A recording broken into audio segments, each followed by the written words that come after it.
What's up? Hey! Welcome to the Backseat Therapy Session with Taylor King. I am Taylor King. Now that we got that done with, I have exciting news.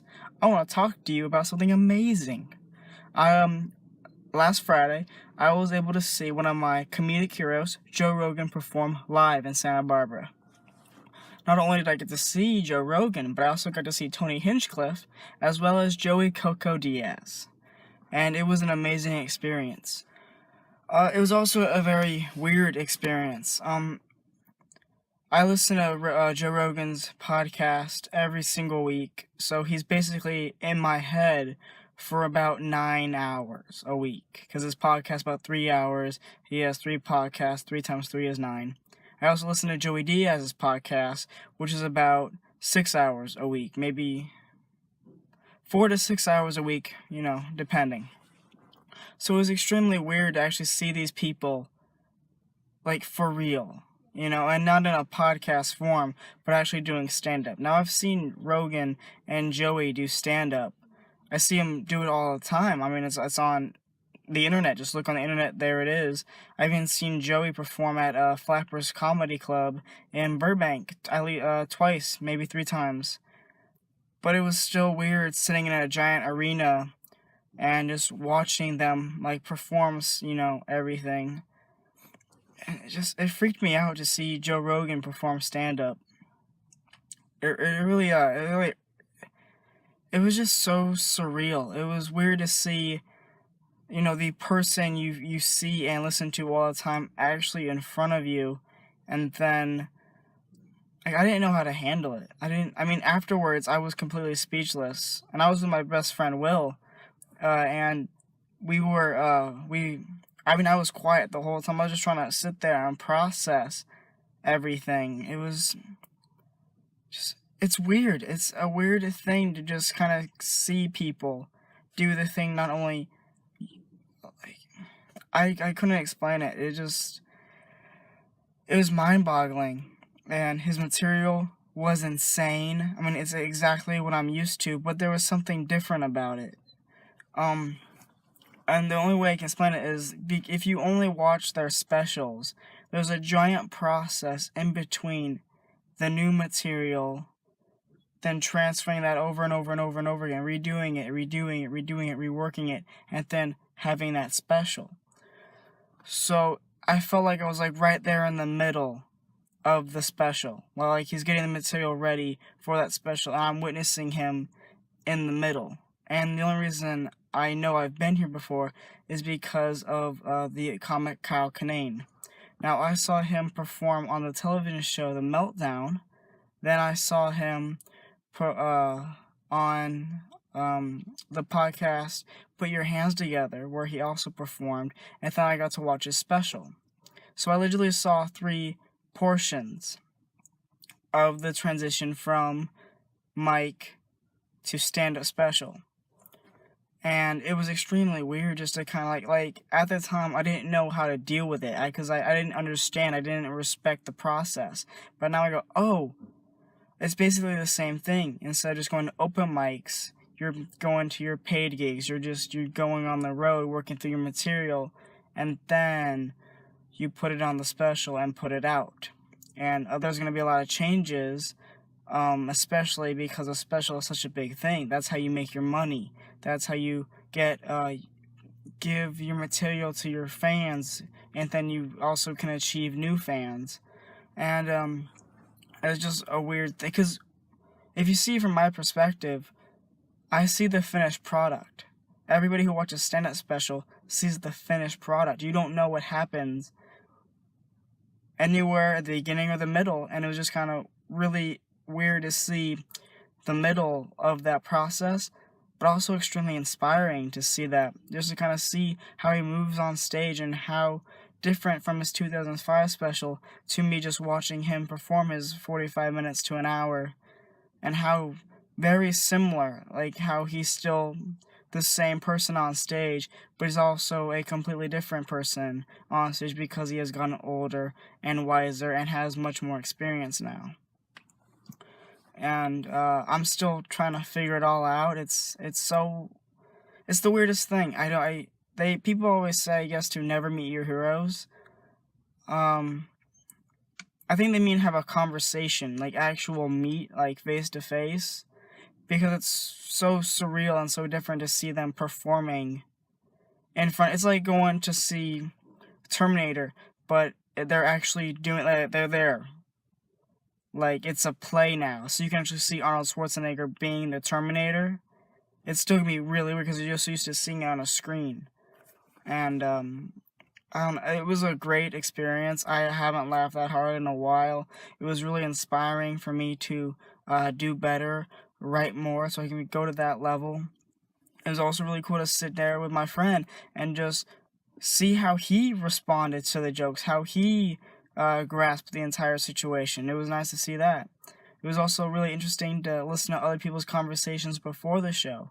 That there's always all these couples, and I assumed poorly that, oh, both couples, the couple, they know what they're seeing. They did the research. They listened to a couple stand-up clips.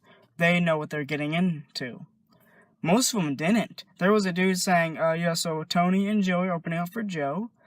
I've never heard Tony or Joey. I just know of them on the podcast.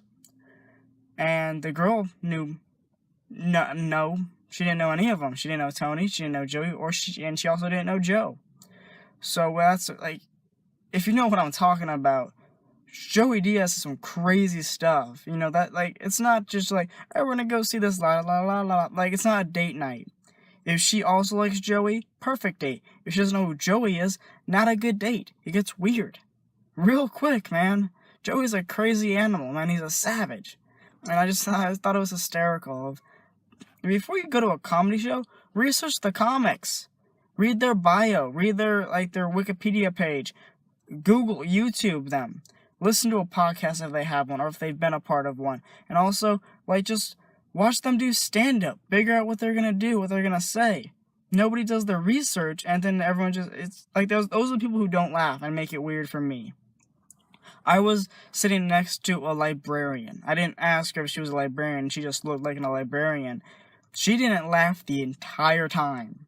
I laughed hard enough and loud enough for the both of us. So, I did her share of the audience member portion of the job, but still, it was extremely weird. I think it was one of her friends who went I can't wait to see this. She goes, well, I can go out. It'd be fun to go watch comedy, but she didn't do the research, so she didn't know what was going on. And I just kind of thought it was just humorous for me sitting next to a person who's just kind of just not saying anything mean, not spreading any bad vibes, just kind of sitting there going didn't expect this to happen. This is alrighty. You should have. Oh well then. Yeah. Another interesting thing was when I was watching Joey Diaz. It was so different. The reason I say it was because I saw him perform about a week earlier at Flappers twice, so I got to see how he was on stage, and it was very much like his podcast. If you listen to the podcast, you wouldn't be surprised. You'd be like, "Oh wow, this is amazing." It's just like him on the podcast.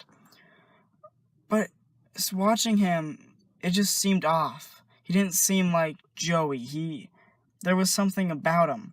And then today, which is today's Tuesday, I listened to him on his podcast, and he actually said that he didn't like his material. He did on Friday, and the only reason it went well for him was because of his experience of just going with it. So it was kind of interesting for me to sit there and go, this doesn't seem like Joey, but what do I know? And then Joey actually goes, yeah, that wasn't my best. I didn't put, I don't want to put words in Joey's mouth, but he didn't like his material, I guess.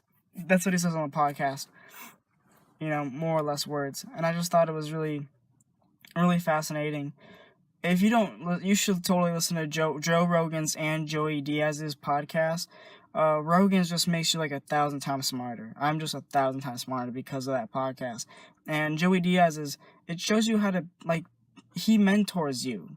We'll tell you he's mentoring Lee Syatt, his partner host, but because he's mentoring him, he is also mentoring you. And I've learned so much about how to be a good human being, how to how to do stand-up better. Because of Joey and me listening, I've been able to improve my stand-up so much. And along those lines of being a better person, Joe Rogan, other than being hysterical on Friday, he left with these words of, just be a decent person. Just be a nice person. He goes, I like to hang around decent people. And I did realize this yesterday on Monday. Usually when I do stand up and I'm just kind of chilling out waiting for my turn. You know, I laugh, I clap, I'm supportive. And we're sitting around and we're waiting, I try to be a decent person, you know. And people seem to be drawn to that. I've met so many people just because they're like, hey, you're that dude who laughs at everything, right? I went, yeah. They go, thanks for laughing at everything. It's really helpful when you're up there. I went, all right, cool. And then 3 to 6 months later, I'm still hanging out with those people. And, but now that they're my friends, they hate my living guts. Like my buddy Jody. I miss my B's and my D's. I mix them in my head, so I call him Joby or Jody, and he gets really angry, and I don't know what his real name is anymore. But anyways, he actually says, I was bombing, and you're the only one laughing. I wanted to, in the middle of my set, yell at you, go, this isn't funny, Taylor, stop laughing. And just, I think that's the funniest thing ever.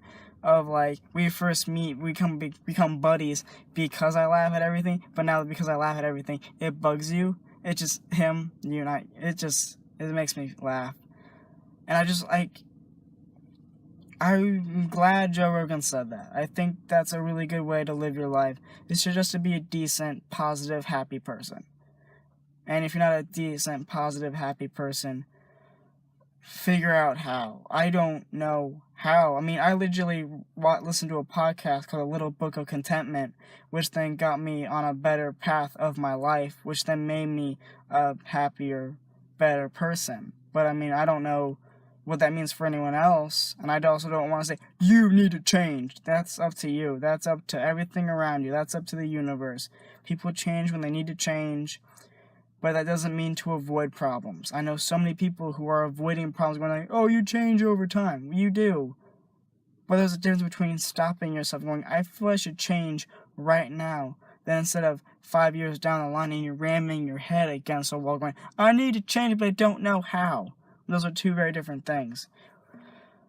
Which is just a beautiful tangent. I'm trying to stop myself going on these crazy psycho tangents, and then I get nowhere. I have all this useful information, and then I just go on a tangent. I'm trying to stop those. I want to evolve this podcast into something more, and I can't keep doing that if I keep doing the same things I've been doing. That's why I'm cutting down these podcasts. Hopefully I'm trying to write myself an outline. So thanks for the people watching. Thanks for sticking with me. Thanks for one day, this is going to pay off for you. One day, it's going to be really good podcast. I can feel it. Today was a good one. I'm really happy I did it. And, so, go watch Joe Rogan and Joey Diaz live. And Tony Hinchcliffe. It was amazing and fun. I had a great time. I learned a lot. And, without further ado, boop, boop, boop, boop, boop, boop, boop, boop. If you're a nutcase like me, I salute you.